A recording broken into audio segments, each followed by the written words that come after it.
우리에게 향하신 그 여호와의 인자하심과 진실하심을 기억하며 함께 찬양하기를 원합니다. 우리에게 향하신 우리에게 향하신 여호와의 인자하심이 크고 크도다 크시도다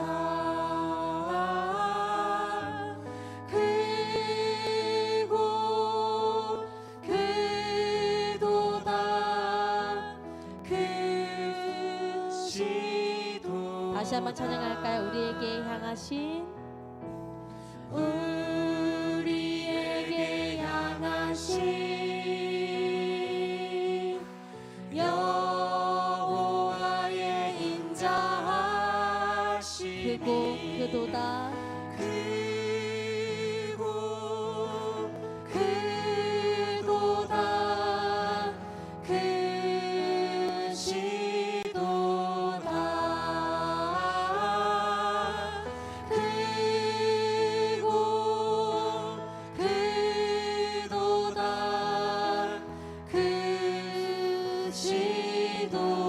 우리에게 향하신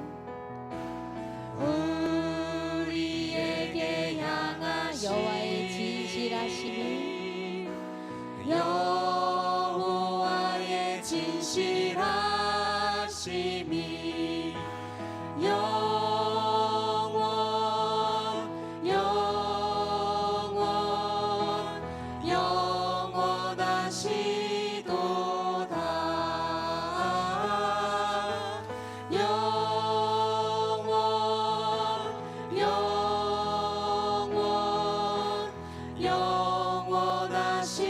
다시 한번 찬양할까요? 우리에게 향하신 우리에게 향하신 여호와의 인자하심이 여호와의 인자하심이 크고 크도다 크시도다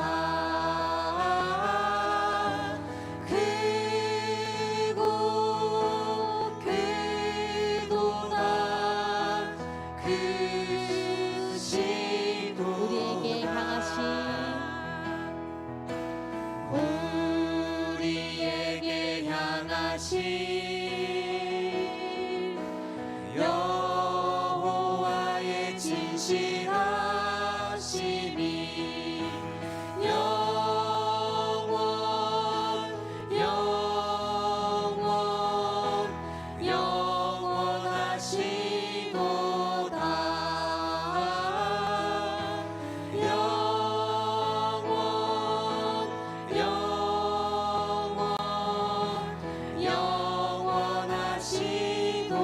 크고 크도다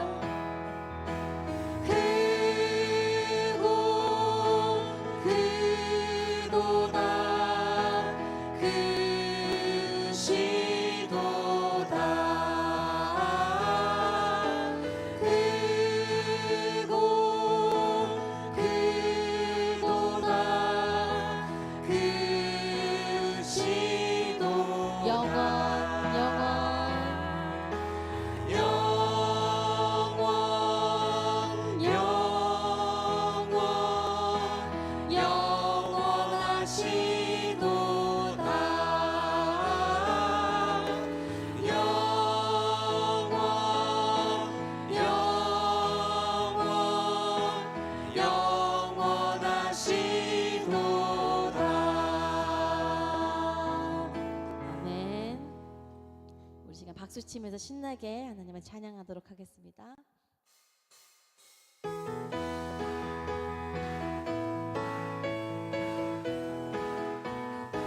마음에 가득한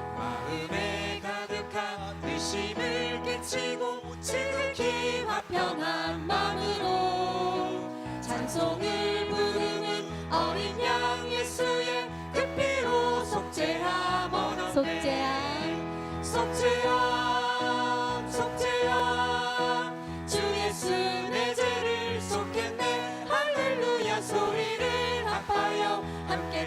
찬송하세 그 피로 속죄함 다시 한번 처음부터 찬양할까요? 마음에 가득한 마음에 가득한 의심을 깨치고 지극히 화평한 마음으로 찬송을 부르는 어린 양 예수의 그 피로 속죄함 얻었네 속죄함 속죄함 주 예수 내 죄를 속했네 할렐루야 소리를 높여 함께 찬송하세 그 피로 속죄함 금이 얻었네 금이 나은같이 없어질 보배로 속죄함 받은 것 아니요 거룩한 하나님 어린 양 예수의 그 피로 속죄함 한 번 더 찬양할까요? 얻었네. 금이 나은같이 금이 나은같이 없어질 보배로 속죄함 받은 것 아니요 거룩한 하나님 거룩한 하나님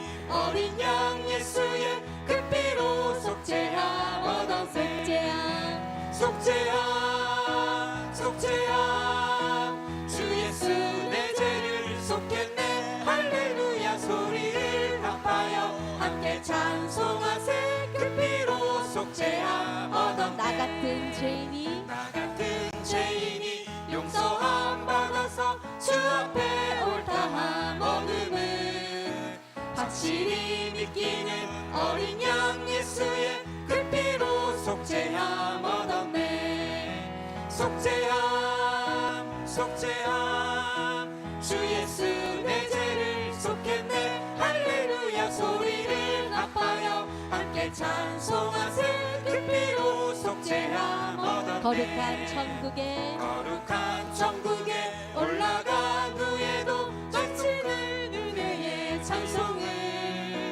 기쁘게 부르는 어린 양 예수의 그 피로 속죄함 얻었네 속죄함 속죄함 주 예수 내 죄를 속했네 할렐루야 소리를 합하여 함께 찬송하세 그 피로 속죄함 4절로 고백합니다. 거룩한 천국에 올라간 후에도 넘치는 은혜의 찬송을 기쁘게 부르는 어린 양 예수의 그 피로 속죄함 얻었네 속죄함 속죄함 주 예수 내 죄를 속했네 할렐루야 소리를 합하여 함께 찬송하세 그 피로 속죄함 얻었네 속죄함 속죄함 속죄함 주 예수 내 죄를 속했네 할렐루야 소리를 합하여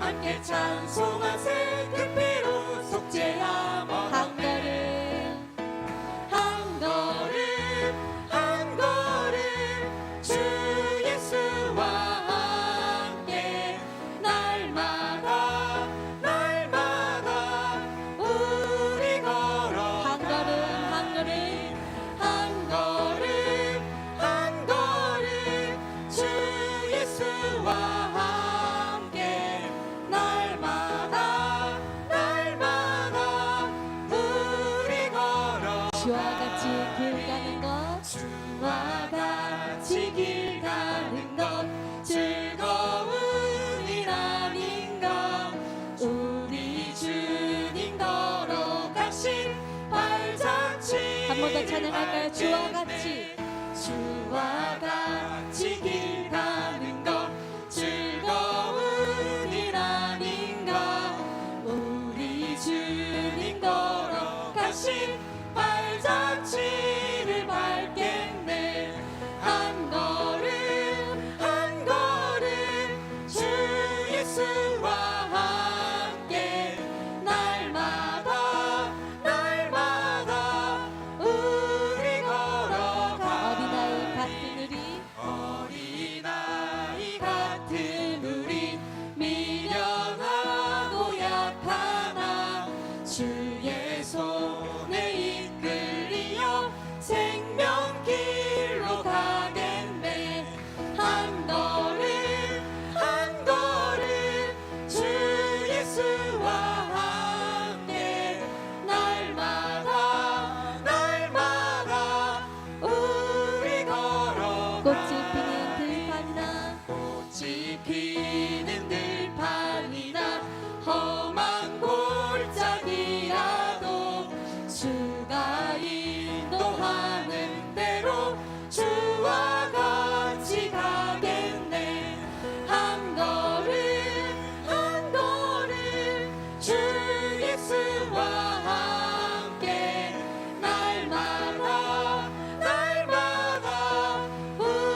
주님, 제가 정말 주님을 사랑합니다. 제가 정말로 주님을 알기 원합니다. 제가 언제나 주님만을 섬기겠습니다. 그러한 마음으로 우리 함께 고백하며 찬양하기를 원합니다.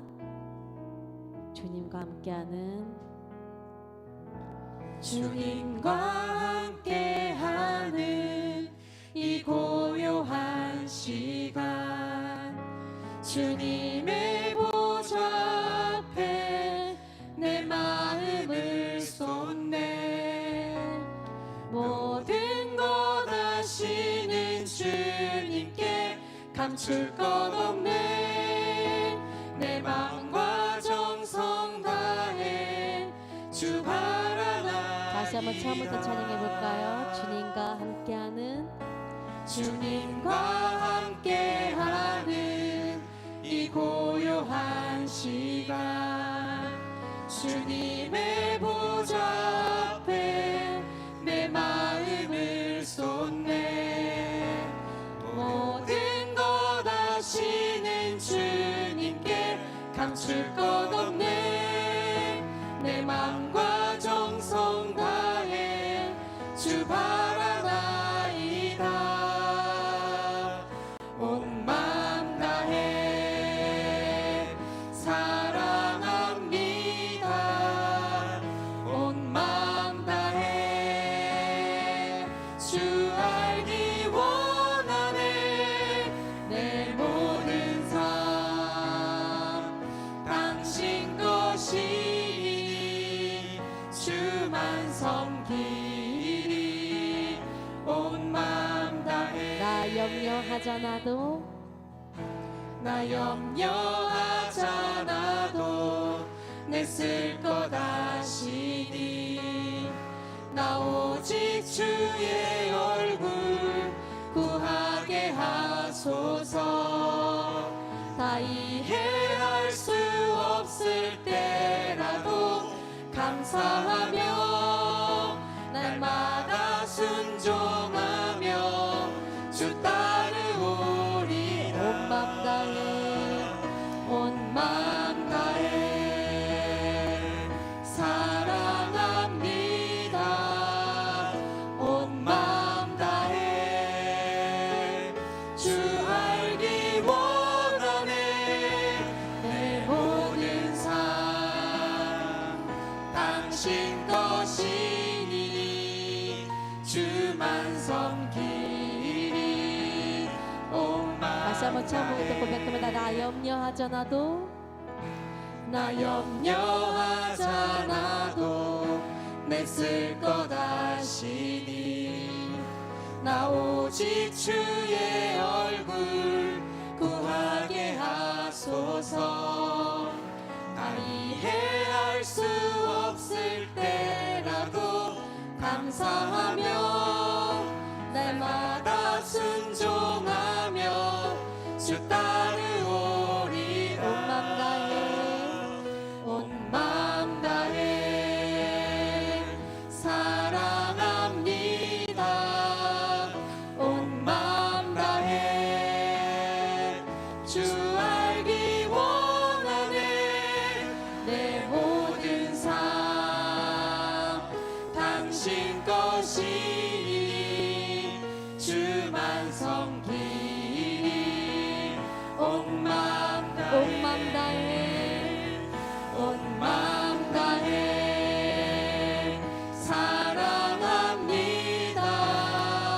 온 마음 다해 주 알기 원하네. 내 모든 삶 당신 것이니 주만 섬기리. 온 마음 다해.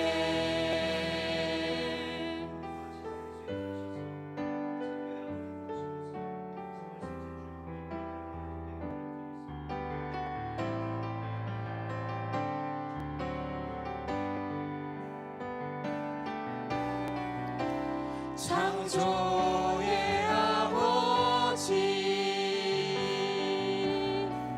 그 섭리 보이사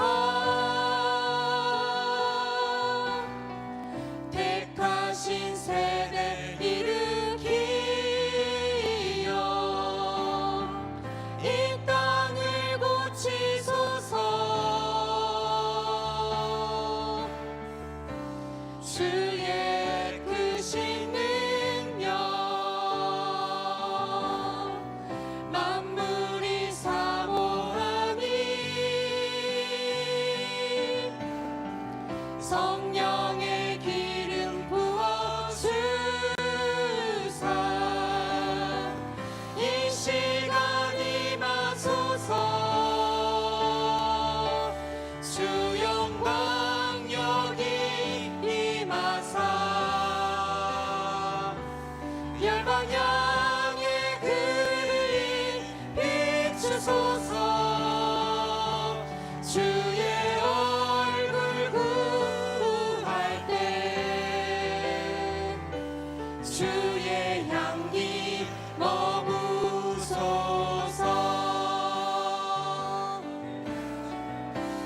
열방의 통치자 세상이 보리라 신실한 주의 약속대로 교회는 승리하리 우릴 돌아보사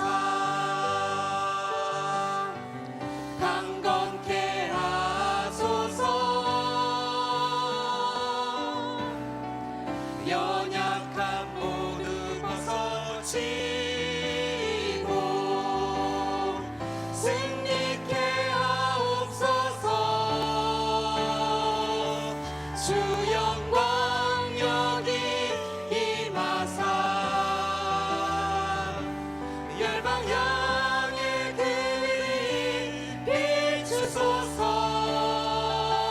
주의 얼굴 구할 때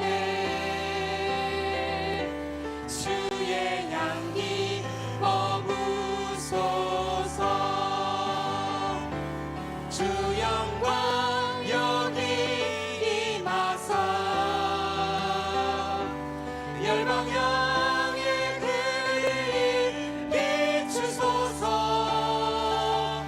주의 얼굴 구할 때 주의 향기 머무소서 주의 말씀 머무소서 주의 은혜 머무소서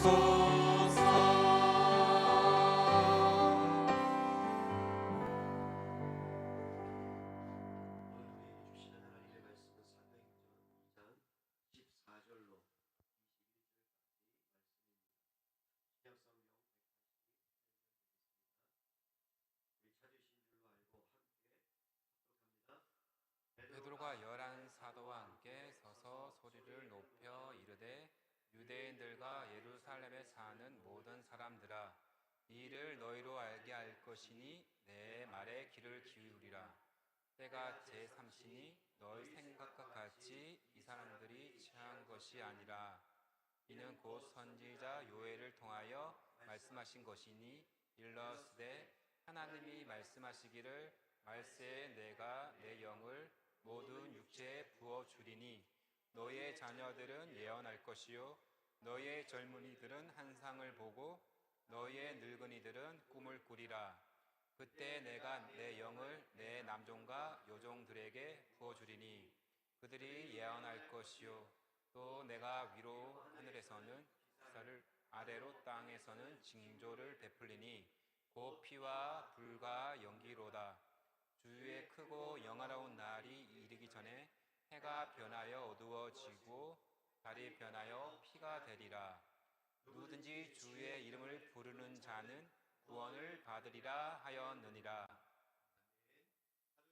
우리의 신앙을 고백합니다.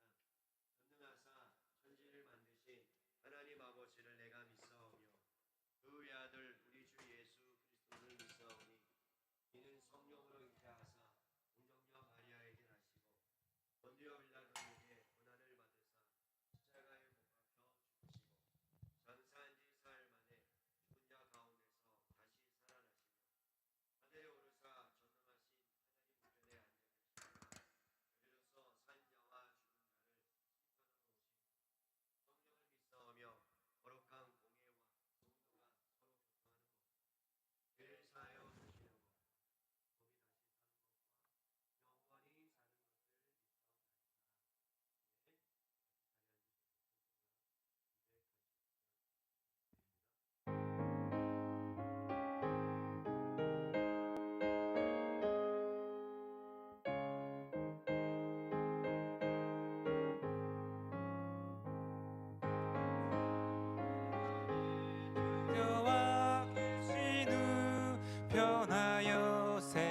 사람 되고 내 맘에 누르던 참빛을 찾음도 주 예수 내 맘에 오심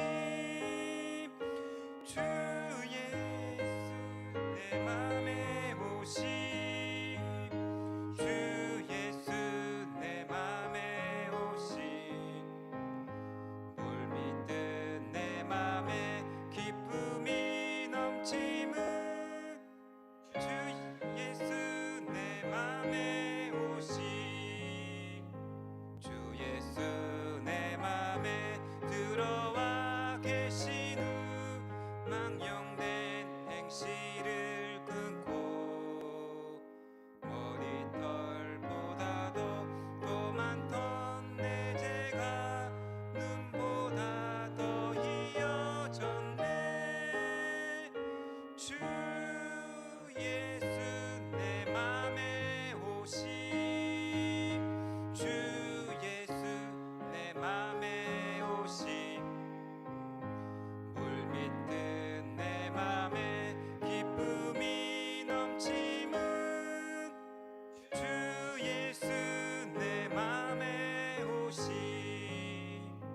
내 맘의 소망을 든든히 가짐은 주 예수 내 맘에 오심 의심의 구름이 사라져 버림도 주 예수 내 맘에 오심 주 예수 내 맘에 오심 주 예수 내 맘에 오심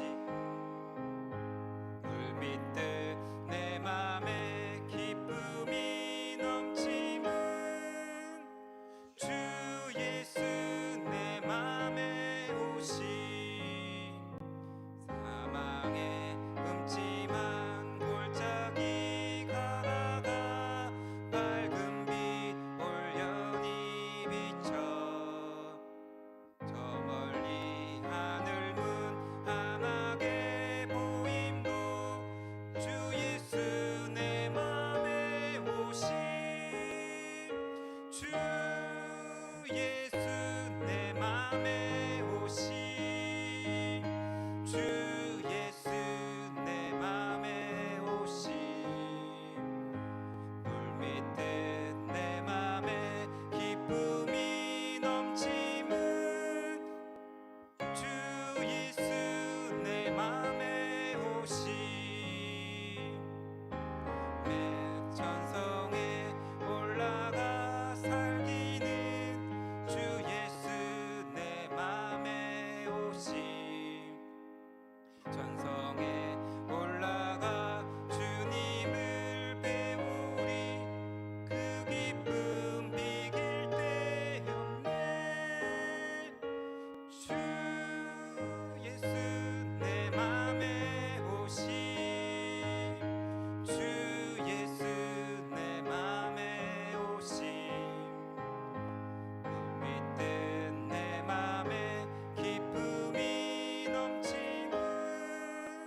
진행됩니다. 여러분들 풍성한 재정이 채워지고 공사가 잘 진행될 수 있도록 기도해 주시기를 바랍니다. 교동정입니다. 최성웅 집사님 지금 2주째 입원하고 계시는데 수치가 또 간농양의 수치 또 시술 후에 잘 또 안정화되고 또 건강한 모습으로 돌아올 수 있도록 기도해 주시기를 부탁을 드립니다. 교육자 동정입니다. 저는 국제제자훈련원 교리대학 강의차 내일 월요일 날 2시부터 6시 반까지 강의를 진행합니다. 참여하시는 40여 분의 목사님들이 은혜 받고 또 도전받는 귀한 시간 될 수 있도록 기도해 주시고요. 김성민 목사님 CCC 국제 캠퍼스 선교 포럼에 오늘 저녁에 출발하셔서 3월 17일부터 28일까지 케냐에 참석하시게 됩니다. 오고 가는 모든 여정 가운데 하나님께서 보게 하시고 듣게 할 수 있도록 은혜 베풀어 주시기를 위해서 기도해 주시기를 바랍니다. 잠시 기도하고 하나님 말씀 듣겠습니다. 하나님 고맙습니다. 오늘도 주님의 은혜 가운데 저희를 불러주셔서 또 하나님을 찬양하며 예배케 하신 주님을 높여드립니다.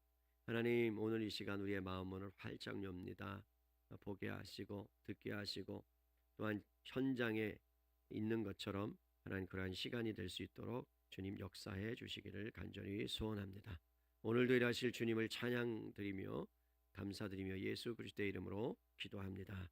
아멘. 사랑하는 성도 여러분, 좋은 날입니다. 오늘도 주님 이 자리에 함께 하시고 또 여러분 가운데 각자 심령 가운데 말씀으로 임재하시고 역사해 주실 줄로 믿습니다. 여러분, 지난주에 우리는 오순절 성령 강림 사건에 대해서 살펴보았습니다. 예수 그리스도께서 이 땅에 오셔서 죽으신 그 유월절 사건, 그리고 50일이 지난 후에 추수한 그 기쁨을 드리는 첫 열매의 기쁨을 드리는 맥추절과 깊은 연관이 있다고 말씀을 드렸습니다. 성령이 임하자 놀라운 은혜가 제자들 가운데 임했습니다. 수많은 나라에서 각지에서 모인 그 사람들에게 제자들이 성령의 충만함을 받아서 복음을 선포하기 시작합니다. 그런데 놀라운 것은 그 나라의 언어로 외국어로 이 제자들이 모국어가 아닌 외국어로 복음을 전했다는 거예요. 그들이 듣고 놀랍게 여겼습니다. 당황하였습니다. 그리고 오늘 말씀에 보니까 13절에 어떤 이들은 12절부터 다 놀라며 당황하여 서로 이르되 이 어찌 된 일이냐 하고, 또 13절에 보면 어떤 이들은 조롱하여 이르되 그들이 세술에 취하였다 하더라. 여러분, 제자들의 모습을 보자 전과는 좀 다른 모습이었다는 거예요. 여러분, 제자들을 지켜보지 않았겠어요? 그리고 제자들이 했던 모든 것들을 여러분 거기에 모였던 사람들 중에 아는 사람이 얼마나 많이 있었겠습니까? 그죠? 그런데 예전과는 좀 다른 모습을 봅니다. 술에 취한 것 같은 거예요. 얼굴이 불그스름해졌는지 아니면 어떤 현상이 있었는지는 잘 모르겠지만, 그러나 그들이 다른 사람이 봤을 때 전혀 다른 어떠한 모습을 하고 있었다는 것만은 부인할 수 없다는 거죠.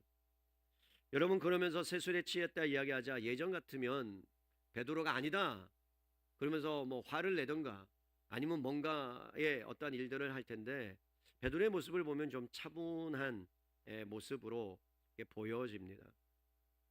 여러분, 술에 취한 일이 별것 아닌 것 같아도 오늘 성경 말씀에 새 술에 취했다는 말의 의미는 엄청나게 중요한 의미를 담고 있고 놀라운 비밀이 이 안에 담겨져 있어요.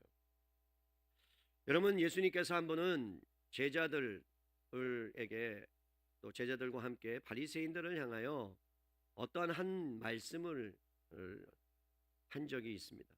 마태복음 9장으로 가보셔야 되는데요. 마태복음 9장으로 가보겠습니다. 마태복음 9장 17절에 가보시면 바리새인들을 향하여 금식 관련된 논쟁을 하고 있어요. 14절부터 그때 요한의 제자들이 예수께 나와 이르되 우리와 바리새인들은 금식하는데 어찌하여 당신의 제자들은 금식하지 아니하나이까. 예수께서 그들에게 이르시되 혼인집 손님들은 신랑과 함께 있을 동안에 슬퍼할 수 있느냐. 그러나 신랑을 빼앗길 날이 이르리니 그때는 금식할 것이니라. 생배 조각을 낡은 옷에 붙이는 자가 없나니 이는 기운 것이 그 옷을 당기어 헤어짐이 더하게 됨이요. 17절 같이 읽습니다. 새 포도주를 낡은 가죽 부대에 넣지 아니하나니 그렇게 하면 부대가 터져 포도주도 쏟아지고 부대도 버리게 됩니다. 새 포도주는 새 부대에 넣어야 둘이 다 보존되느니라. 포도주의 특성상 여러분 부풀러 오르게 되면 그 가죽 부대가 낡은 것이 터진다는 얘기죠. 여러분 이 말씀이 왜 중요하냐면 예수님이 이 땅에 오셔서 예수님이 이 땅에 오신 목적을 가르쳐 주는 거예요. 너희들이 생각하는 것과 다르다. 너희가 지금 다른 것들을 바라보고 있는데 내가 이 땅에 온 이유는 뭐냐? 새 시대를 열기 위해서 왔다. 새로운 역사를 쓰기 위해서 왔다. 어떤 역사예요, 여러분? 섬기러 왔다는 거죠.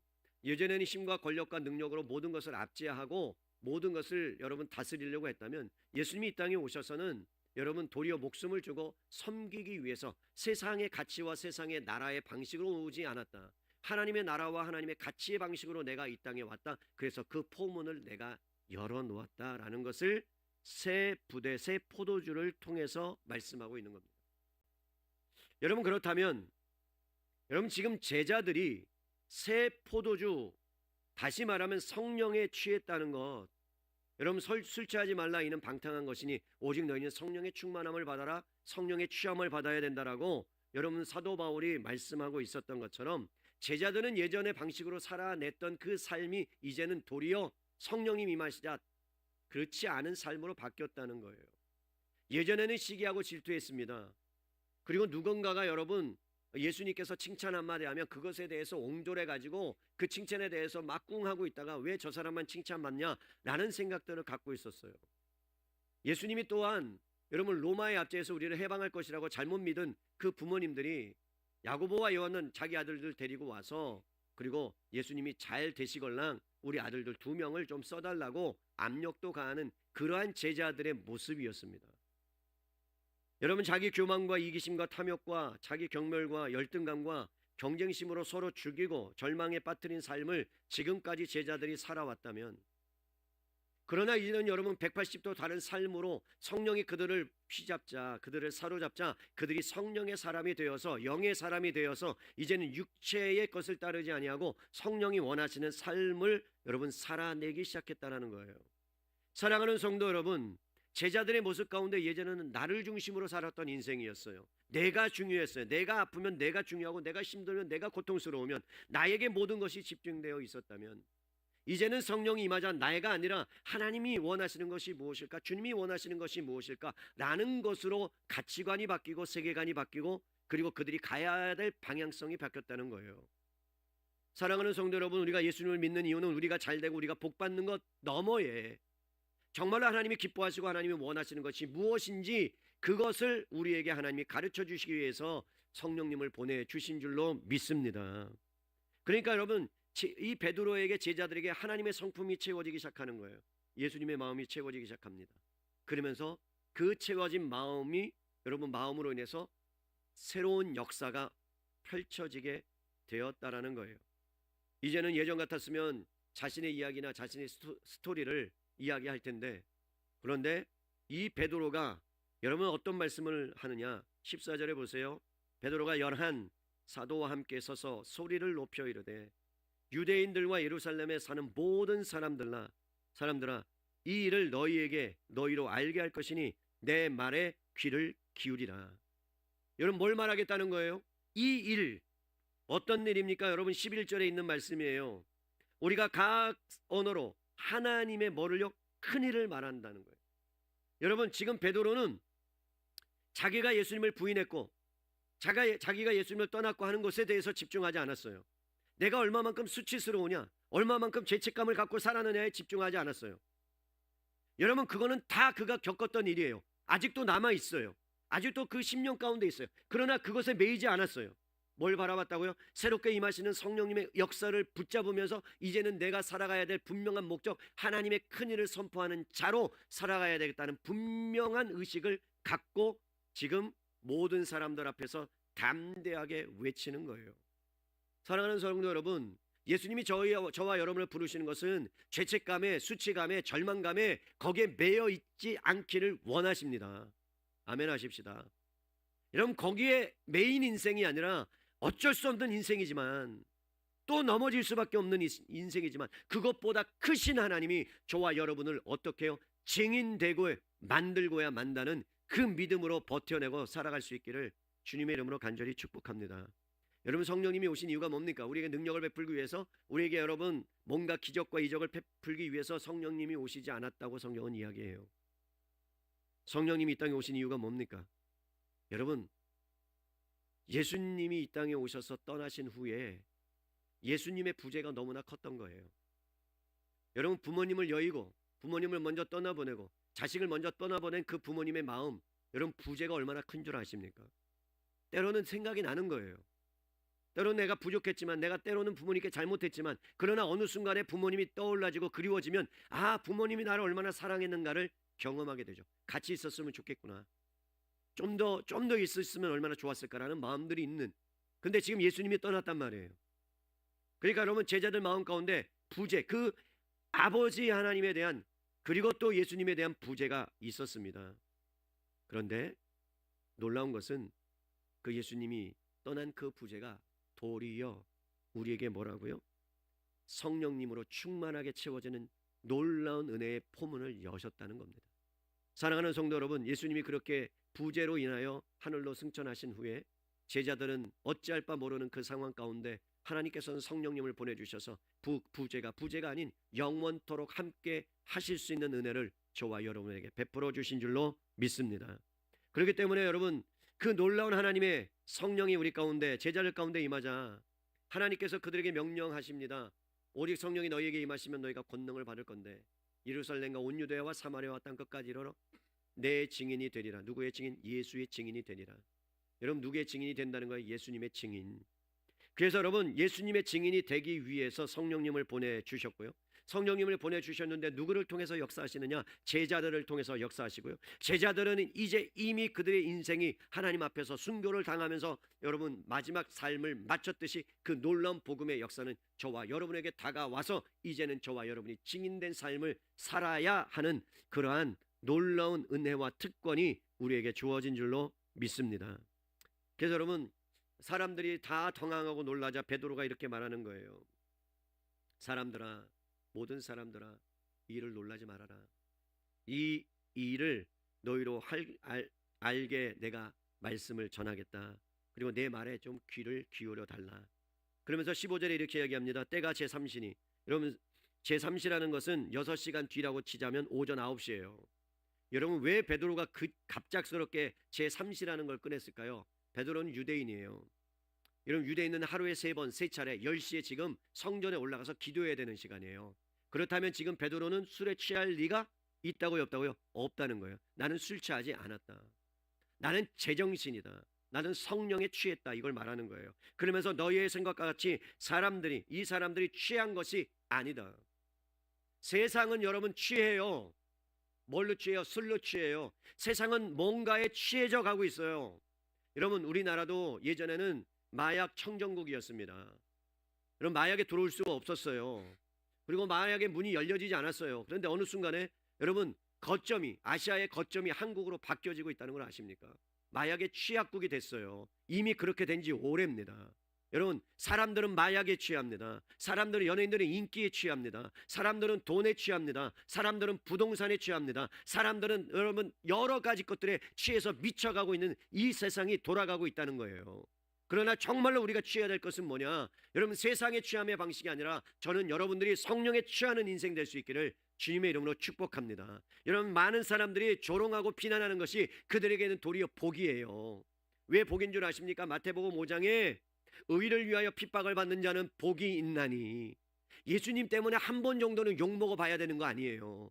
그죠? 너 왜 교회 다니냐? 미친 것 아니냐? 도대체 교회 가면 떡이 나오냐? 빵이 나오냐? 뭐가 나오냐? 그런 말 좀 들어봐야 예수다운 모습이 있는 건 아닙니까? 아멘 합시다. 그럼 그런 거 많이 욕을 좀 드셔요. 좀 많이. 그러면 여러분, 성경에 있는 대로 나는 복받은 인생이라는 것을 주님이 명확하게 말씀하고 있는 거예요. 여러분, 세상은요 권력으로 취해가고 있고, 그리고 세상은 많은 것들로 중독되어 가고 있습니다. 그것들이 풀어낼 수 있는, 끊어낼 수 있는 유일한 방법이 뭡니까? 저는 성령의 역사가 아니고는, 주님의 놀라운 하나님의 임재와 하나님의 긍휼하심과 자비하심이 아니면 여러분 그 부분이 해결되지 못한다라고 저는 생각해요. 오늘날에 여러분 우리가 살아가는 이 시대에 다음 주면 엄청나게 여러분 뭐가 되든 큰 파도는 한번 넘어갈 것 같습니다. 여러분 좌우가 극우와 극좌가 나눠지고, 여러분 그것이 어떻게 하나 될 수 있겠어요? 여러분 세상의 교육으로 됩니까? 문화로 됩니까? 여러분 가르친다고 됩니까? 아니요, 되지 않습니다. 그 가운데 정말 주님의 만지심과 역사하심이 그 가운데 있지 않으면 하나됨이 없어진다는 거죠. 사랑하는 성도 여러분, 수많은 사람들이 무엇인가 취해서 방황하고 방탕하고 있을 때 성령님이 임하셔서 여러분 제자들과 그 사람들에게 성령의 취함을 사로잡음을 허락해 주셔서 그들로 하여금 복음을 담대하게 전하게 만드시는 거죠. 그래서 여러분 베드로가 뭐라고 선포합니까? 16절에 이렇게 말씀합니다. 내가 취한 것이 아니라 이는 곧 선지자 요엘을 통하여 말씀한 것을 내가 지금 너에게 알려주고 있다. 예전 같지 않죠? 그죠? 예수님이 십자가에 내가 죽겠다 그러면 예전 같았으면 어떻게 했어요? 안 된다는 거잖아요. 말리는 거잖아요. 그리고 도리어 막 예수님을 꾸짖잖아요. 도대체 뭐 하는 거냐고 예수님. 그죠? 그렇게 막 꾸짖는 거예요. 그 얼마나 예수님이 황당했겠어요? 그런데 여러분 지금 이 베드로는 성령에 사로잡히자 이런 뭐가 생각나는 거예요? 하나님의 말씀이 떠오르잖아요. 어떤 말씀이요? 요엘서의 말씀이. 왜 지금 내가 이렇게 성령에 취한 줄을 아느냐? 이게 그냥 일어난 게 아니다. 요엘서에 있는 예언의 말씀이 지금 그대로 선포되고 이루어진 것이다. 그럼 요엘서를 찾아봐야죠. 어떤 말씀을 하셨는지. 요엘서 2장으로 갑니다. 요엘서 2장. 신약성경 아니 구약성경 1272페이지. 여러분 찾으셨어요? 요엘서 2장 28절. 그 후에 내가 내 영을 성령을 만민에게 부어주리니 너희 자녀들이 장래일을 말할 것이며 너희 늙은이들은 꿈을 꾸며 너희 젊은이들이 이상을 볼 것이며 그때 내가 또 내 영을 남종과 여종에게 부어줄 것이며 내가 이적을 하늘과 땅에 베풀리니 곧 피와 불과 연기 기둥이라. 31절 32절 같이 읽습니다. 여호와의 크고 두려운 날이 이르기 전에 해가 어두워지고 달이 핏빛같이 변하려니와 누구든지 여호와의 이름을 부르는 자는 구원을 얻으리니 이는 나 여호와의 말대로 예루살렘에서 피할 자가 있을 것이며 남은 자 중에 나 여호와의 부름을 받은 자가 있을 것임이니라. 아멘. 여러분 이 말씀이 굉장히 오해되는 말씀이에요. 지금 베드로는 하나하나 차근차근 여러분 이 본문의 말씀을 여러분 딱 이거 책갈피 해놓으세요. 비교해서 볼 테니까요. 여러분 우리가 부르는 찬양, 이 마지막 우리가 이제 설교 끝나면 찬양이 또 뭐냐면 마지막 날이에요. 자녀들은 예언할 것이고 젊은이들은 환상을 볼 것이고 늙은이들은 꿈을 꾸는 일이 일어날 것이다 하니까 성령이 오면 막 다 예언해야 되고 막 환상 봐야 되고 막 꿈을 꿔야 되고 그렇지 않으면 막 믿음이 없는 것 같고 성령님이 역사하지 않는 것 같은 생각들을 하게 돼요. 여러분 우리는 알아야 돼요. 성령님은 어떤 분이냐? 인격자세요. 기억하세요. 인격자. 물질이나 능력이 아니세요. 인격자세요. 하나님이세요. 인격을 갖고 계세요. 그리고 기쁨과 슬픔, 아픔과 고통 이것들 다 인격적으로 아세요. 그렇다면 여러분 예언을 하고 꿈을 꾸고 환상을 보는 것이 지금 주된 메시지가 아니란 말이에요. 성령이 오면 가장 큰 역사가 뭐냐? 자녀들 예언한다. 막 그러니까 애들이 막 예언하고 갑자기 막 우리 주일학교가 나와서 막 예언합니다. 막 며칠 후에 뭐가 있습니다. 그게 아니고요. 갑자기 막 어르신들이 막 자고 있는데 막 꿈을 꿔. 막 용한 꿈이래. 그냥 막 목사님한테 가서 뭐 해석해달. 그거 아니고 막 환상을 보고 막 그게 아니란 얘기예요. 그 얘기가 아니라는 것을 지금 말씀을 드리고 싶은 거예요. 예전에 여러분 1992년 10월 28일 날 다미 성교회라는 성교회가 예수님이 재림하신다라고 엄청나게 떠들썩하게 했었죠. 그죠? 그분이 내 이름이 생각이 안 나요. 이 무슨 목사님인데 그분이 여러분 왜 그렇게 변했는지 아세요? 아니 외국에 있는 번역서를 생명의 말씀자를 통해서 책 한 권을 받아서 번역을 하는데 그런데 여러분 번역을 하는데 이게 제7일 안식일 교회 책이었던 걸 몰랐던 거죠. 그걸 번역하는데 뭔 거예요? 재림이라는 것이 가까이 왔는데 날짜가 거기를 번역하다 보니까 명확하게 확실하게 있다라는 거예요. 그래서 주장하기 시작합니다. 그래서 여러분 거기에 빠져서 심취하기 시작해요. 그런데 성경을 보니까 그게 맞는 것처럼 여겨지는 거예요. 신기할 정도로. 이게 사단의 역사죠. 그런데 놀라운 일이 일어나요. 8살짜리 무슨 아이가 여러분 그때 예언을 해요. 맞아 떨어진 거예요. 뭐가? 침책하고 걔가 예언한 게. 그러면서 주장한 게 1992년 10월 28일 날 다미성교회에서 예수님이 오신다라는 걸 여러분 재림을 주장했죠. 그래서 막 LA고 뭐고 전 세계 막 하여간 뭐 센세이션을 일으켰어요. 주님 오셨어요? 안 오셨어요? 안 오셨죠? 그때 뭐라고 해요? 그분들이 지금도 다미성교회가 모이는 거 아세요? 그럼 지금도 모여요. 2020 몇 년에 온다고 또 계속 연기됐는데 구름 가운데 예수님 오시는 걸 다 못 봐서 가려졌다. 뭘 말씀드리는 거예요? 여러분 오늘날 우리가 살아가는 이 시대에 성령의 임재, 성령의 역사라는 것은 우리가 잘못 알면 뭔가 기적과 이적을 통해서 나타나는 현상이라고 말씀을 하는데 그것이 아니라 지금 베드로가 말하는 의미를 여러분들이 잘 깨달으면 성령의 그 의미, 성령이 오신 이유를 분명히 알 수 있어요. 자, 이렇게 보고 요한일서하고 베드로가 전한 말씀하고 달라진 부분이 있습니다. 볼게요. 자, 본문으로 돌아갈게요. 17절. 하나님이 말씀하시기를 말세에 내가 내 영을 모든 육체에게 부어주리니 너희 자녀들은 예언할 것이요 너희 젊은이들은 환상을 보고 너희의 늙은이는 꿈을 꾸리라. 그때 내가 내 영을 내 남종과 여종에게 부어주리니 그들이 예언할 것이요 내가 위로 하늘에선 기사를 땅에 아래로 땅에서는 징조를 베풀리니 곧 피와 불과 연기로다. 주의 크고 영화로운 날이 이르기 전에 해가 변하여 어두워지고 달이 변하여 피가 되라. 누구든지 주의 이름을 부르는 자는 구원을 받으리라. 20절이 달라졌어요. 그죠? 여러분 요엘은 뭐라고 말했어요? 크고 무슨 날? 두려운 날. 여기는 뭐라고 말씀하고 있어요? 크고 영화로운. 달라졌죠? 그죠? 달라졌어요? 저를 보세요. 여러분 그렇다면 요엘 선지자가 선포했던 그 예언 당시의 상황을 봐야 돼요. 여러분 그 당시의 땅은요 메뚜기 떼로 인해서 황폐해져 있어요. 메뚜기가 그 땅을 완전히 점령해 버렸어요.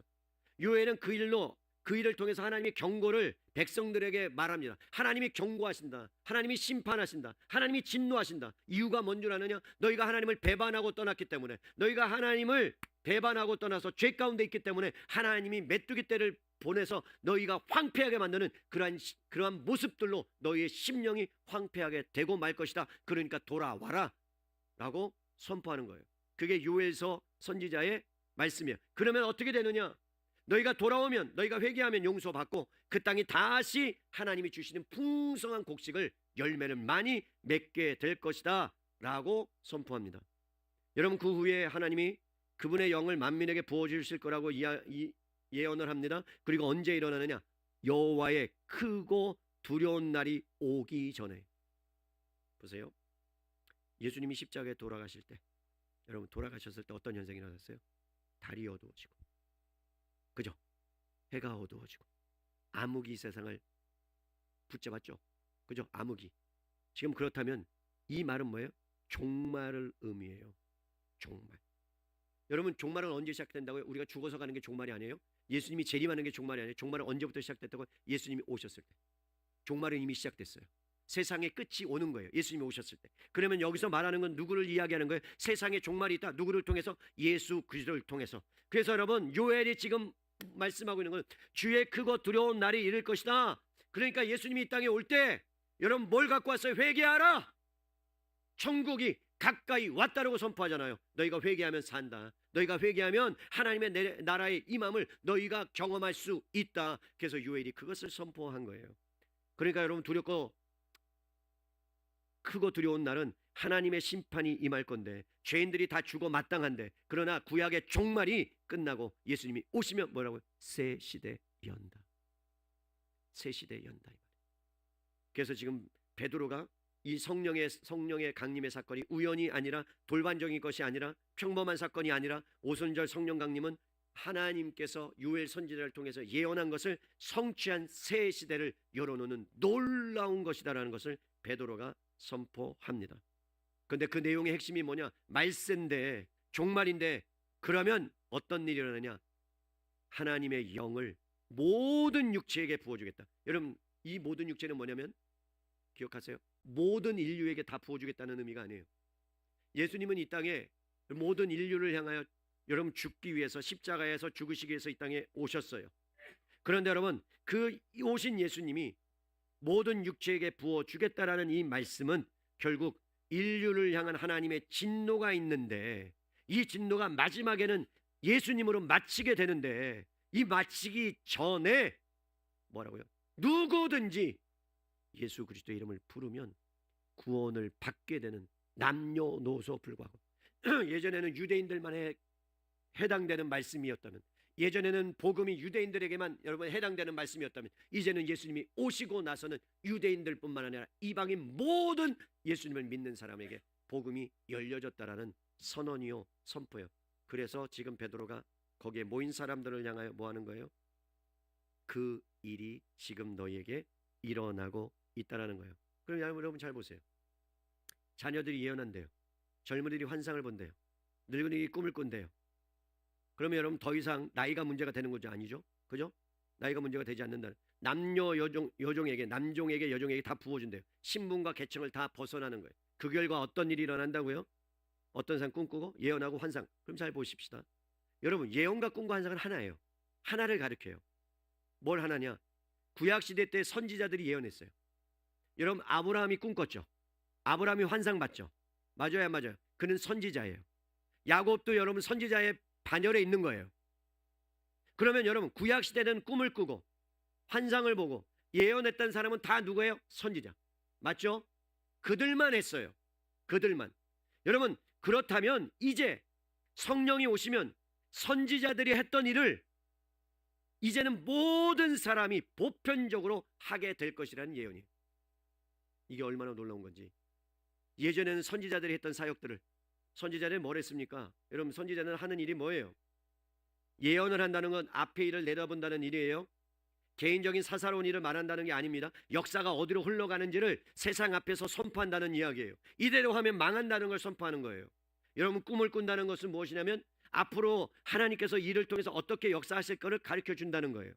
그런데 성령이 오시면 예전에 구약에 했던 선지자들이 하는 모든 것들을 누가 대신한다? 예수님을 믿는 사람이 대신한다. 자, 요걸 이야기하기 위해서 요한복음으로 가셔야 돼요.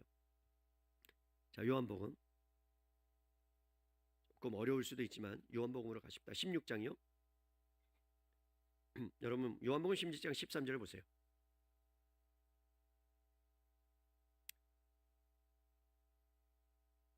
우리 함께 읽겠습니다.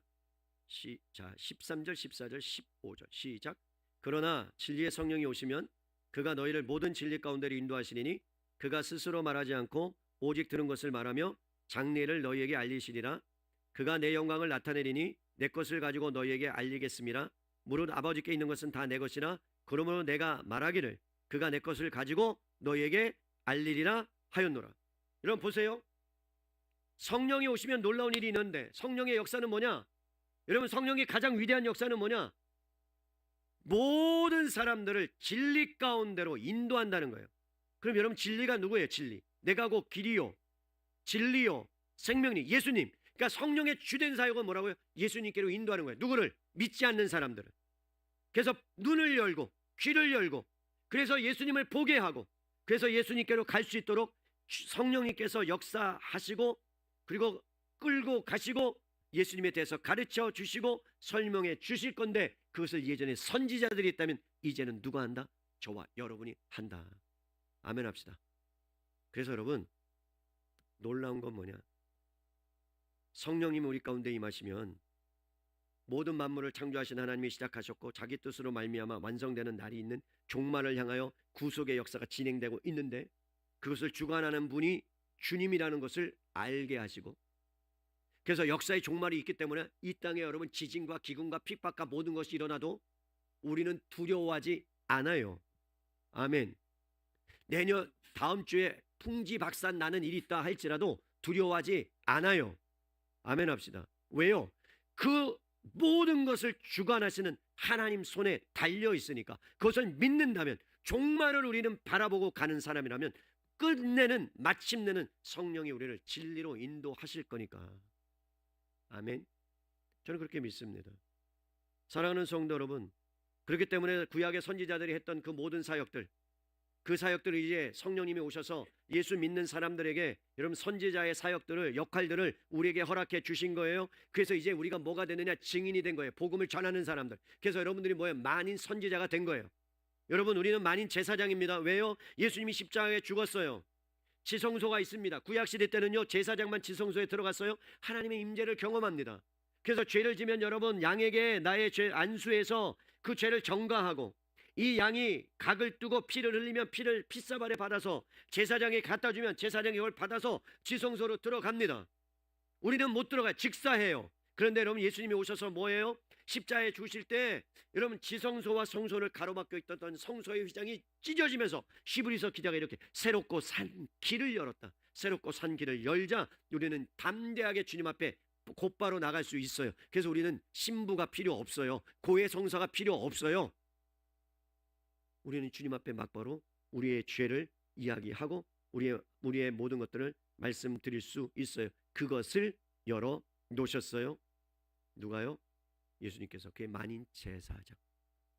근데 만인 제사장으로 끝나는 게 아니라 주님이 증인되게 만들어야 되니까, 선지자의 그 역할을 감당해야 되니까 성령이 임함으로 우리에게 뭘 줬다고요? 선지자의 역할을 주셨다고요.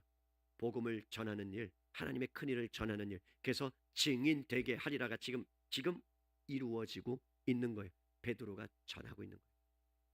사랑하는 성도 여러분, 이게 얼마나 놀라운 일인지. 여러분, 선지자들은 종말을 향하여 너희들이 그렇게 살면 안 된다고 외쳤던 것처럼 이 땅을 살아가면서 우리도 외쳐야 합니다. 그렇게 살아서는 안 된다. 그러려면 우리가 제대로 살아야 됩니다. 세상에 끝이 있다, 종말이 있다, 심판이 있다. 그 모든 배후에 하나님이 계시다라는 것을, 역사의 주관을 주님이 하고 계시다는 것을 증거하는 자가 증인입니다. 사랑하는 성도 여러분, 저는 여러분들이 이 세상의 주인이 하나님이라는 걸 믿고, 그리고 이 세상 하나님의 뜻 가운데 운행되는 것을 믿는다면, 그리고 다시 예수님께서 이 땅의 모든 역사를 주관하기 위해서 재림하신다는 것을 믿는다면, 우리는 종말의 시대를 살아가고 있는 사람들이요, 그리고 매일매일 삶 가운데서 여러분 이 종말을, 세상 가운데 하나님의 큰일을 선포하며 살아가야 될 그러한 그러한 의무와 책무를 저와 여러분이 갖고 있다는 것을 아셔야 합니다. 종말에 서 있다는 거예요. 지금도 역사는 종말을 향해 가고 있어요. 그렇다면 여러분, 우리가 어떻게 살아가야 될까요? 어떤 마음으로 살아가야 될까요? 여러분, 종말을 향하여 내 인생이 마지막이 있다는 것을 기억하고 살아가셔야 합니다. 또 하나는, 내가 증인된 삶을 살아가야 되는데 성령의 능력이 아니면 나는 나의 인격이, 나의 삶이, 그리고 나의 욕심이, 내가 높아지고 싶은 마음이, 정직하지 않는 마음이 여러분 깨트려질 수 없다는 거예요. 성령이 오셔서 여러분을 사로잡아야 예전의 풍습, 옛 관습, 그것을 떨쳐버리고 살려지는 역사가 있는 겁니다. 여러분, 우리는 어떤 사람이었는지 아세요? 에베소서 2장 1절에 가보면 우리는 이런 사람들입니다. 아직도 이런 사람들일 수 있습니다. 그는 허물과 죄로 죽었던 우리를 살렸어요. 우리는 살아났어요. 부활했어요. 그런데 그때 너희는 그 가운데 행하여 세상의 풍조를 따르고 공중의 권세 잡은 자를 따르고 전에도 다 그와 같이 육체의 욕심을 따라 지내며 육체의 마음에 원하는 것을 다 다른 사람들과 같이 하되 진노의 자녀였다면, 우리가 정말 하나님의 자녀로 바뀌었다면, 그런데 옛 본성이 남아있으니까 계속해서 나에게 집중하고, 여러분 나에게 집중하다 보니까 세상의 욕심과 세상의 이기심이 다 나를 사로잡게 되는 그런 대로 또 빠져 들어가는 거예요. 그렇기 때문에 우리는 한시도 놓치면 안 돼요. 성령을 붙잡아야 돼요. 하나님을 의지하셔야 돼요. 그래야 세상의 밥이 되지 않아요. 그러기 위해서 성령을 우리 가운데 보내주셨습니다. 여러분, 그렇기 때문에 우리는 이 땅을 살아가면서 영적인 전쟁터에 서 있음을 여러분들이 아셔야 합니다. 자, 고린도후서로 가볼게요. 10장. 여러분, 고린도후서 10장의 3절에서 5절에 보면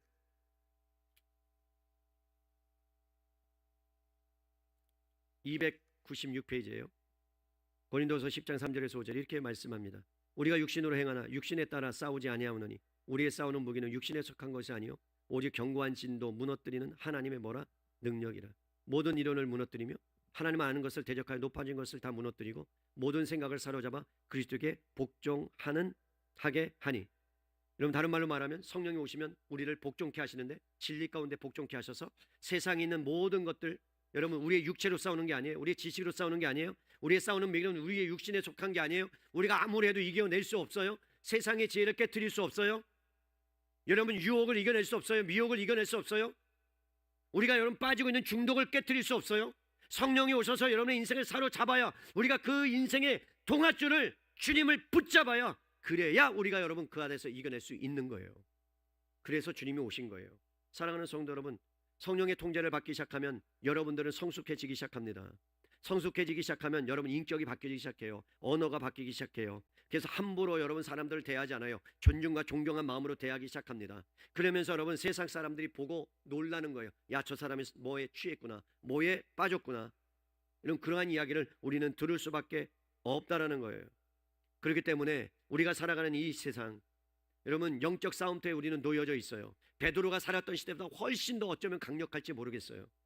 가면 갈수록 더 어려운 시기 가운데 살아갈 수 있을 거예요. 그러나 우리가 여러분 여기서 포기하지 않는 이유는 이미 우리 안에 성령님이 내주하고 계시기 때문에 이길 수 있는 힘과 능력이 이미 우리 안에 있는 줄로 믿습니다. 그래서 여러분 베드로가 뭐라고 표현하는지 다시 본문으로 돌아가서, 이 말세가 종말이 이런 것이다, 이렇게 이야기하고 있죠. 19절에 내가 위로는 하늘에선 기사를, 아래 땅으로는 징조를 베풀리니 뭐라고요? 곧 피와 불과 연기다. 여러분 엄청난 영적 싸움이 예수님이 재림할 때까지 펼쳐질 것이다, 이 얘기예요. 그래서 예수님을 믿는 것이 때로는 뭐라고요? 고달프다니까요. 예수님 믿는 것이 때로는 힘들다니까요. 왜요? 그 길을 가야 되니까. 나를 부인하고 십자가를 져야 되니까. 넓은 길이 아니라 좁은 길이니까. 이 땅에 사람들이 보고 싶은 게 있어요. 뭘 보고 싶어요? 좁은 길로 가는 사람 보고 싶어요. 넓은 길이 아니라, 다 가는 길이 아니라 정말로 십자가에 그 성령에 사로잡힌 자들을 보기를 원하는 거예요. 근데 갈수록 그 사람들이, 남은 자들이 적어진다는 데 문제가 있어요. 사랑하는 성도 여러분, 저는 저와 여러분이, 은혜사랑의 성도들이, 아니 한국에 있는 모든 교인들이 정말로 그 좁은 길, 십자가를 부인하고 성령에 사로잡힌 바, 그래서 그 말씀대로 한번 살아봐서 정말로 그게 과연 맞는가, 그것을 주변의 사람들이 보고 인정하는 그런 믿음의 소유자들 될 수 있기를 주님의 이름으로 간절히 축복합니다. 여러분 그 영적 전쟁에서 싸우기 위해, 승리하기 위해서는 우리는 성령의 충만함과 성령을 의지하는 그 부분이 필요하다는 것을 지금 베드로가 말씀하고 있습니다. 그럴 때 어떤 일이 일어나느냐? 여러분 보세요. 21절에 놀라운 결과가 일어나요. 그렇게 영적 싸움에서 승리하며 살아갈 때 누구든지, 뭐라고요? 누구든지 주님의 이름을 부르는 자는 뭘 받는다고요? 구원을 받는다. 우리는 이미 누구든지에 속한 사람입니다. 맞죠? 우리는 구원받은 사람들입니다.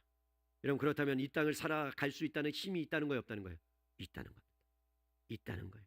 넘어져도 괜찮아요. 일어나세요. 쓰러져도 괜찮아요. 다시 일어나세요. 내가 또 같은 죄를 반복, 괜찮아요. 다시 주님 앞에 십자가를 붙들고 나가세요. 그러면 주님이 그 영혼을 불쌍히 여겨주시고 다시 한번 성령의 강력한 은혜로 우리 가운데 여러분 사로잡히는 역사를 베풀어 주실 줄로 믿습니다. 이것이 성령의 강림의 이유요, 하나님께서 성령을 우리에게 보내주신 이유예요. 사랑하는 성도 여러분, 예수님을 믿는 사람은 고난을 받게 되어 있고, 때로는 예수님 때문에, 교회 오기 때문에 여러분 내가 피곤하고 힘들 때 육신의 휴식을 포기하고 올 때도 있고, 억울하고 힘든 일이 있는데 예수님 때문에 온유하고 겸손한 마음에 고난을 받을 때도 있고, 가게 문을 닫아야 될 때도 있고, 지체들을 섬기기 위해서 재물과 시간을 여러분 투자해야 되는 때도 있고, 이것이 다 고난이라고 한다면 하나님은 그 고난을 이미 받으셨고 주님이 다 받으시고 하시는 말씀이, 그 영광에, 너희가 고난의 영광에 참여하면 그것보다 훨씬 더 비교할 수 없는 영광을 내가 너에게 주겠다. 여러분 믿으십니까? 그렇다면 그 길 가는 거죠. 그 길 가는 거죠. 믿으니까. 그럼 누가 책임져요? 하나님이. 근데 그 길 여러분 내가 이건가 저건가 하고 가면 누가 책임져야 돼요? 내가. 저는 여러분의 인생을 여러분이 책임지지 말고 정말 하나님이 책임지는 인생, 주님이 이미 영적 전쟁에서 승리했다면 우리 버거운 거 알아요. 살아내는 게. 주님도 다 아세요. 힘들지, 많이 어렵지, 욱하고 싶은데 예수님 때문에, 나 때문에 참는 거지, 다 아세요. 근데 그 다 아시는 그 예수님이 이렇게 말씀해요. 야, 내가 너 봤다. 고난의 흔적 봤다. 나 때문에 당한 그 상처 봤다. 그러면서 이렇게 말씀하실 겁니다. 그게 너에게 복이 될 것이다. 아니, 복이다. 저는 그렇게 믿습니다. 믿음의 선배들이 그렇게 갔어요. 다 그 길 갔어요. 이방인과 나그네임을 여러분 자처하면서 하나님이 지으신 성을 바라보면서 갔어요. 전적으로 신뢰하면서 갔어요. 문화가 타락하고 종교가 타락하고 혼합주의가 여러분 교회를 엄습해서 교회를 무너뜨리고 뭐가 옳은지 뭐가 그른지도 모르는 이 혼란한 시대 가운데 지도자들조차도 방황하며 방탕하며 뭐가 옳은지 모르고 분별력을 다 잃어버린 이 시대 가운데 정말로 그 분별력과 하나님이 주신 이 영적 싸움에서 이겨낼 수 있는 유일한 비결은 성령님을 의지하고 성령에 사로잡힌 바 되지 않으면 우리는 거기에 쑥대밭처럼 여러분 휩쓸려 갈 수밖에 없다라는 사실을 사도 베드로가 외쳤던 것처럼 뭐라고요? 종말이 있는데 그 종말의 모든 시작과 끝은 예수님이다. 하나님이다. 그 주관자는 주님이다. 너희가 백성이라면 이제 영적 전쟁에서 승리하며 살았으면 좋겠다. 그걸 위해서 내가 성령을 보내주었다. 이미 우리는 승리를 갖고 살아가는 사람들.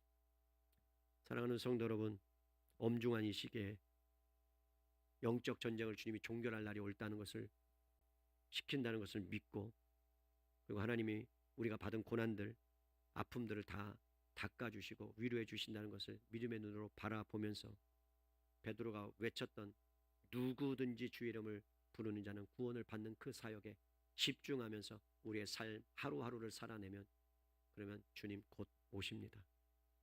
우리를 구원하러 오십니다. 우리의 눈물을 씻기시러 오십니다. 그날 때문에 버티는 거고 그날 때문에 견디는 겁니다. 제가 안타까운 것은 정치 때문에 교회 안에, 여러분 우리 교회는 아니어서 다행이지만 정치라는 것 때문에 교회 안이 풍지박살나고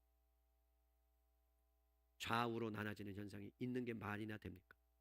어찌 말씀보다 종교가 앞서가지고 그렇게 무자비하게 교회가 풍지박살내는 것을 보고도 가슴을 찢지 않고 있을 수 있단 말입니다.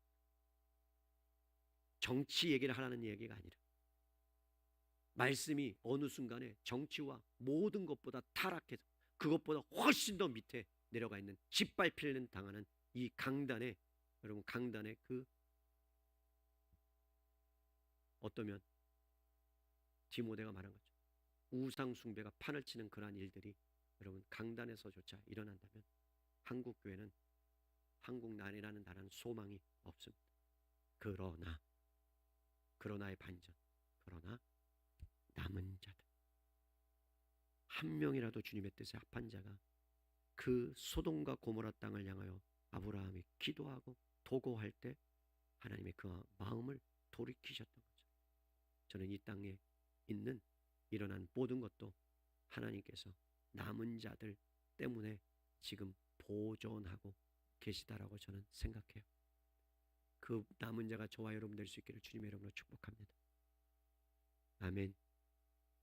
우리 함께 마지막 찬양 다 같이 자리에서 일어나셔서 부르고,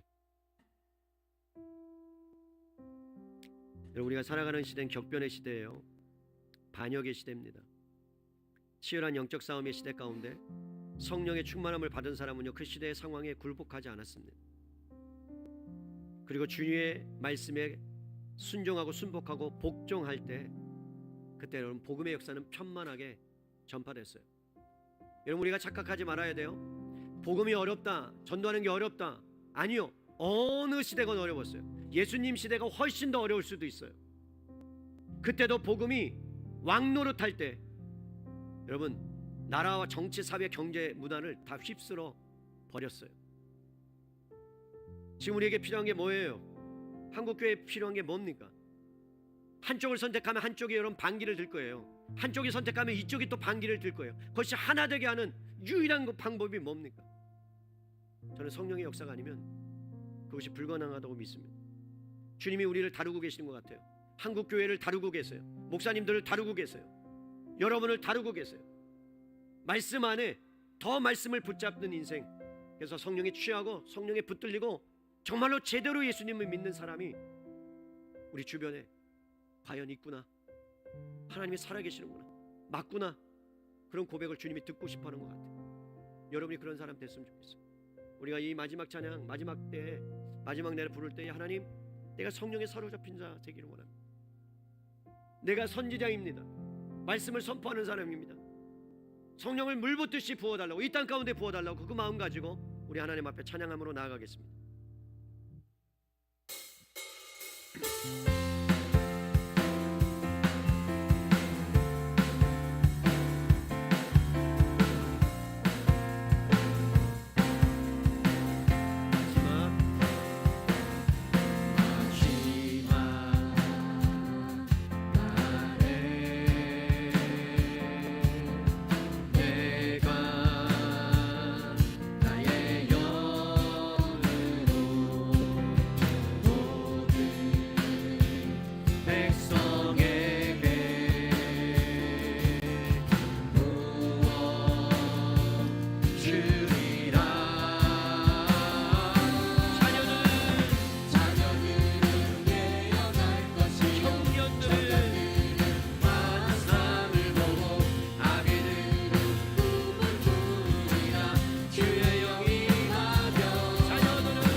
아버지, 성령님 이 시간 대한민국을 불쌍히 여겨 주시옵소서. 아버지, 대한민국에 나눠진 그 마음들을, 갈라진 마음들을 아버지 하나님, 아버지 주님께서, 성령님께서 아버지 하나 되게 하시고, 특별히 하나님 강단에서 하나님의 말씀이 권위가 회복되게 하시고 아버지 하나님 리더들이 깨어날 수 있도록 주여 은혜를 베풀고 아버지 우리를 사용하여 달라고 우리 주여 한번 부르며 기도합니다. 주여 아버지 하나님 고맙습니다. 감사합니다. 우리가 이 시간에 주님의 은혜 가운데 아버지 하나님 주님 성령님 역사하여 주시기 원합니다. 아버지 하나님 주님의 은혜가 필요합니다. 우리가 주님 앞에서 아버지 기도하며 나갈 때에 이 나라 이 민족을 불쌍히 여겨주시고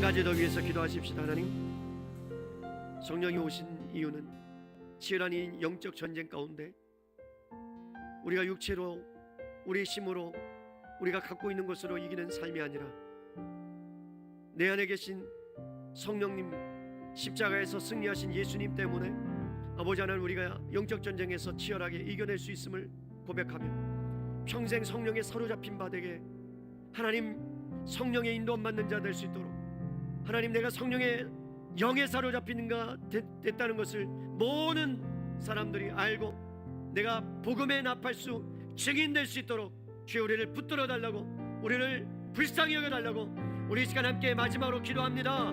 주여 하나님 아버지 고맙습니다. 감사합니다. 우리 이 시간에 주님 앞에 간절히 기도합니다. 우리가 하나님 앞에 성령의 사로잡힌 바 되기를 원합니다.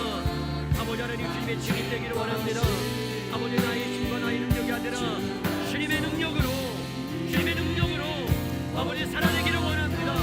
아버지 하나님 주님을 붙들기 원합니다. 성령에 취하기를 원합니다. 세상에 취하는 인생이 아니라 아버지 하나님 성령에 취하며 말씀에 취하며 은혜에 취하며 아버지 하나님 능력에 하나님의 능력에 취한 자들 될 수 있도록 도와주시기를 원합니다. 아버지 하나님 고맙습니다. 감사합니다. 하나님께서 우리의 모든 심령과 우리의 마음들을 붙들어 주시고 불쌍히 여겨 주시옵소서. 아버지 하나님 고맙습니다. 하나님 성령님이 이 땅에 오신 것은 기적과 치유를 나타내기 위함이 아니라 증인되게 하기 위해서 치열한 영적인 싸움 가운데 예수님의 부재 그것을 느끼지 않고 늘 진리로 인도함을 받을 수 있도록 귀한 성령님을 보내주셨음을 감사드립니다. 하나님 평생의 소원이 있다면 성령에 취한 자 되기를 원합니다. 말씀에 취한 자 되기를 원합니다. 은혜에 취한 자 되기를 원합니다. 세상과 이제 다른 인생으로 살기를 결단하며 하나님 앞에 살아가는 복된 인생 되기를 소원합니다. 하나님 대한민국을 불쌍히 여겨 주시옵소서.